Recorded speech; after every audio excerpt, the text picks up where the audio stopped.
So yesterday we were reading the second part of the comet, and in this part, what has happened? The secret conference of all the scientists from the world, it is over. They have made a timeline to save the planet from the comet, because the expected date here it is December 15 when the comet will collide.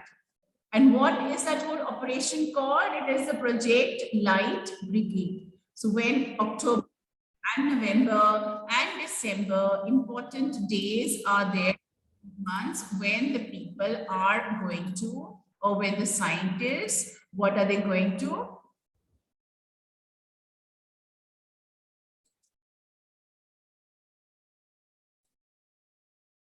Right. So what the scientists are going to do, right? And what have the plan of action been chosen by the scientists? That yes, if we have to deflect, although they don't know how it is going to be possible or not, but they have a plan that they'll take this nuclear fuels, and with the spacecraft, they're going to take it in outer space, and they're going to make this huge, what you can say, explosion, which might deflect the comet from its path, right? Because the way it is coming directly, there are chances that it might collide. Yes, and it would change the direction of the comet. So they're going to save the Earth in this manner. So now, who is the scientist or the astronomer from India? Manoj Datta is gone there to attend the conference. And yes, it's a big secret which he's not supposed to discuss with anybody, and the public is not going to be aware of it. The public is aware that the comet has been discovered and it is visible. That's it. And they are not told about it. Now, when Datta comes back home, all, like with all the scientific calculations and attending all the scientists across the world, his wife has a puja or a prayer, religious ritual ready for him. And she says that we are going to perform a yajna because of the comet, right? Because of the evil effect that the comet might have, or the bad luck it might bring to you. So we have to perform this, right? And I was very surprised that early people used to do it when people crossed the seas and they went to another country, then this puja was performed. But here it is, very surprising that the White House scientist is going to do this. So he's not very happy with all the crowd coming to see him, and he wants to stay away from the limelight. And now when he comes home, and this is a big surprise, which is there waiting for him. And his younger brother also recommends that such a yajna, it should be performed to take away all the evil spirits or the effect of the comet. Now, since his return from London, Datta now was in regular correspondence with Sir John Macpherson. Their friendship had grown out of their appreciation of each other's virtues. So both of them scientists, both of them admiring each other's qualities. Sir John admired Datta's scientific outlook, while the latter admired the former's discipline and efficiency. There is correspondence, never mentioned the Project Light Brigade, although once in a while, Sir John would hint at its progress in a subtle manner that Datta now would understand.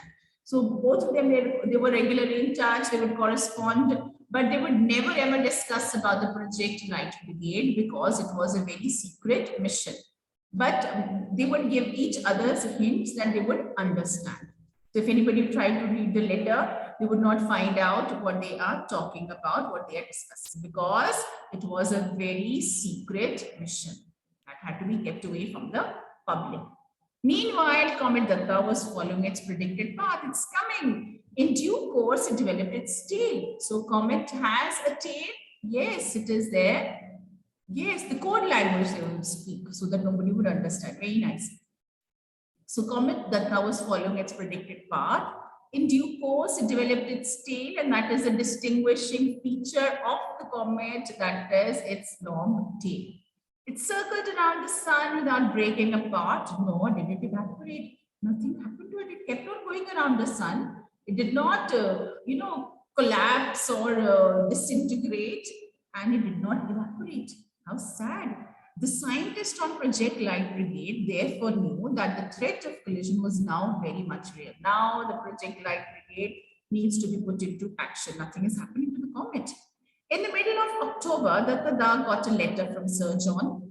In the midst of descriptions of the meeting of the Royal Astronomical Society, the unseasonably warm weather, the opening matches of the football season, and a recent by-election, Datta quoted the sentence he was looking for. The charge of the Light Brigade has begun. Let us hope for the best. So the spacecraft had been launched on time. So October was the time it had to be launched. So he got a letter from, who did he get a letter from? Sir John. And he's written a letter and the code language is there. Yes. So very subtly, very gently a hint has been given. The charge of the Light Brigade has begun. So the Project Light Brigade has begun. Will it achieve the rendezvous in time and at the right place? Would the spacecraft reach the comet? Yes, it was a very stubborn comet, Praveen. It's not changing at all. Very determined, I'm going to reach the Earth. But will it achieve the rendezvous in time and at the right place? Will the remote control detonation work? What if the gigantic nuclear pile fails to fire? So many doubts till the moment mission is not accomplished, till the time everything is not over, all the doubts there. Will the comet reach, or will the spacecraft reach in time? Will the explosion take place? And what if something goes wrong, right? So the scientists will be controlling it from Earth. So there is always there some kind of error, some kind of miscalculation, something wrong. Let's prepare for that also. Datta could not share his anxieties with anyone around him. Why? Because he did not want anybody to panic. He did not want to share the secret. It was top secret information. Can you keep a secret? Yes, if you're asked to keep a secret, can you keep it? How good are you at keeping secrets? You good? Are you? You can, really? Rendezvous is a meeting, a destined meeting, right? So rendezvous is where you have to meet. Yeah, okay? So rendezvous. But will it achieve the rendezvous in time? The place where it has to meet, that is the rendezvous, okay? And so yes, Datta has to keep a secret. More than 48 days. No, but there are some people who can keep secrets throughout their life. Isn't it? After 48 days, your secret expires. It's no longer a secret. What happens to it? So it is there. It takes a lot of self-control to keep a secret. But that means, yes, as scientists, you have responsibility. You know that if I say anything to anyone, it's going to be a big security issue. People will panic. There will be problem in the country, across the world. So it's very important for them to keep a secret. Maybe for 48 days, maybe for longer than that also. Isn't it? Right? Yes, sometimes the secrets get buried with the person. Yeah, very nice. Lovely. Yeah. Datta could not share his anxieties with anyone around him. He had to participate in and outwardly enjoy the puja ceremonies, the Diwali celebration and other festivals. So they've celebrated Diwali, but Sir John said, I'll wait for December 15 to buy my Christmas presents. His sole daytime relaxation was in the company of Khoka, his 8-year-old grandson, and of course, at night looking through Divya. So, right, Datta continued on, with his routine work. He did not really much enjoy the festival celebrities, but he had to be there for his family. He was, in a way, he was quite disturbed and quite worried. Okay.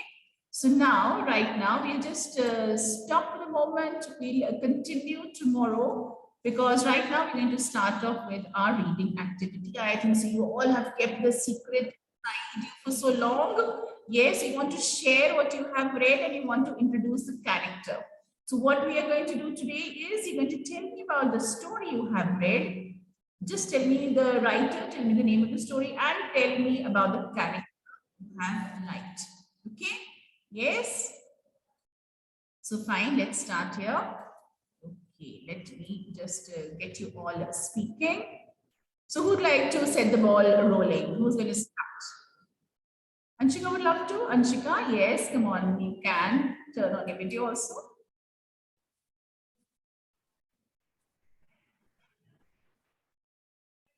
The name of the story is How I Taught My Grandmother to Read by Sudha Murthy. Okay. In this story, Krishtaka, the grandmother, is the character I admire the most. She desperately wanted to read Kashi Yatre by Triveni. She was firmly determined that she had to start her education without considering her age. And also, she was a passionate student despite the fact that her granddaughter was her teacher. Okay. So the grandmother is your favorite character in this story. Yes, it's a very nice story. Yes, How I Taught My Grandmother to Read by Sudha Murthy. Excellent choice, Anshika. Very nice. Good. So Thank grandmother you, did ma'am. not know how to read and write, and she started this journey, and so she was determined and learned to read and write because she wanted to read Kashi Yatre. Very nice. Next, who's going to tell me about the character? Angel, okay.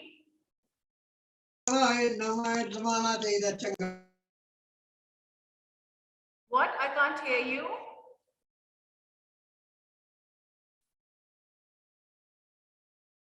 Yes. She has read The Blue Umbrella, okay, by Ruskin Bond.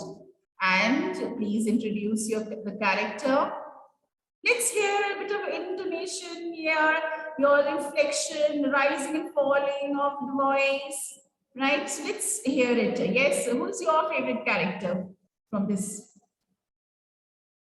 Very nice, Angel, very good. Angel, can you speak now? Yes, ma'am.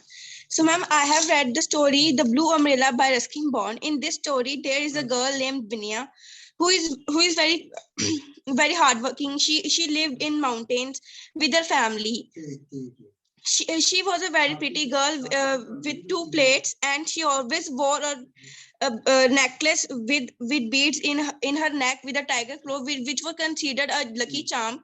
I admired the character of Binya as she was so desperate about the blue umbrella which she got in exchange with her necklace with the woman. She got a blue umbrella and always kept it with her every time. And when the umbrella was flew away with the wind, she even cost her life for the umbrella. Nice. Okay, fine. Good, good, good. Angel, good choice. Yes, so blue umbrella, and we have the little girl so fond of her umbrella, how she got it and how she took care of it. And yes, she took risk to save it. Okay, next who would like to speak? And all of you, please, you are muted, right? And yes, anybody else? That's it, only two. Pearl wanted to tell. Miss Pearl, she wanted to speak. Shreyas, what have you read? In fact, each one of you should be reading one by one, hurriedly. Yes, Shreyas, be ready. Next. Okay. Shreyas is ready. Very nice. Good morning, ma'am. Good afternoon. Ma'am, I have read a story, a famous tale from Greek mythology, that is the name giving of Athens. And Athens is the capital of Greece, and it is ruled by the goddess Athena, which is goddess of wisdom, justice, and war too. She is a rival of Poseidon, the god of sea, and the main three gods. There was a city named Caropia, and the city has no patron. So the Zeus, which was the main god of Greek mythology, decided to solve the dispute between Poseidon and Athena, and he decided that the one who give the most beautiful gift to the citizens of the Caropia would be the patron of the Caropia, and the Poseidon, the sea of God. Wait, Pearl, can you tell us about Athena a little more? Athena is the goddess of wisdom. Goddess of war and justice. She is the she is the most powerful goddess of the Greek mythology. She is the virgin goddess. She is prayed by Athens, and she is actually the inspiration to many people who read the Greek mythology, because her character is so strong. She is very brave. She fought every battle with her as it that like the battle as its last. She is also the favorite daughter of her father Zeus. Only Zeus and Ares can defeat her according to Greek mythology. And she also planned to kill her father Zeus because she wanted to rule all over the Olympus, which was the home to main 12 gods and goddesses of the Olympus. And here in the story, she had shown her wisdom. So here her main quality wisdom is. Yes, I think so. Pearl is really, impressed by the character Athena. Thank you so much, Pearl. We've got a new character to read about, and I think so even I'm going to find out a bit about. Yes, Shreyas, can you turn any video, please? Turn any video, better, if you can. Yes, Shreyas, very nice. And yes, right. Good afternoon. Nice to see you all. Good afternoon. I have read the story, the day Grandpa tickled a tiger by Ruskin Bond. In this story, this is a self-experience by Ruskin Bond. In this story, his grandfather went to the Terai jungle in Dehradun, where he found a little tiger cub who he brought home and named Timothy. He was not very well trained. He was not very well trained. So grandfather trained him very well, and they had a little pet dog named Toto, which he became friends with. In this story, I love the character of the tiger because being a very dangerous animal. When the humans came near it, when the grandfather came near it and tried to accept it, he also changed his nature and tried to accept it. Although when Timothy became large and he grew up, he had to leave him to a zoo. And after so many years, when he was trying to meet Timothy after very long, he went to the zoo and he found a tiger there who was licking his arm. So he thought he was Timothy, but actually it was not, as he had died of pneumonia many years ago. Okay, very nice. So yes, we have the tiger he's talking about, isn't it? I thought he's going to say I liked grandfather a lot because he was so brave and so interesting character. Very nice. Well done, Shreyas. Yes, who would like to speak now, Vedanti? Yuvansh? Kashish, you were ready with your story? Manisha? Sadika? So many Jayants. Yes, boys, come on, let's hear. Angel has spoken. Angel, you read 2 stories. I know you told me. Let's give others a chance. And if they don't want to speak, I'll come back to you. That's it? That's it? Yes, Agam and Shireen, which story did you read? Yes, Vedanti. Okay, come on. Very nice. Vedanti is going to tell. Ma'am, I read the story of Who Was the Happiest of Them All by Sudha Murthy. Okay. In this story, I like the character of the Chandan, the minister of the king. The king Amrit was a lovely king and loves his people. One day, the king he gathered the people in his kingdom and asked them that are they happy? Are they contented? So all the people said that yes, we all are very happy and we have enough that we want. So Chandan gave an advice to the king to check whether they all are really contented. So the king, they announced that the people that tomorrow they have to come to his kingdom from his garden. So from the garden it was really, the king's garden was really beautiful. And Can you tell me about your character, please? Tell about the character, Vedanti. Others also be ready. Quick. Yes, Vedanti, you can unmute yourself. Tell me about the character. Which character you liked? This is our ma'am, I like the character of the Chandan, the minister of the king, because he was really a wise and sensible man, and he gave the he gave the lesson to the king that the people's contentment, it doesn't end with the enough food, but they also need to be truly happy inside. right. Who else is there? Who's going to speak? Manisha, can we hear your story? Yes, who's Angel has spoken once. Angel will come to you later. Manisha, your turn. Kashish, you wanted to speak. What happened to the boys? Nobody wants to speak. Is it? That's it.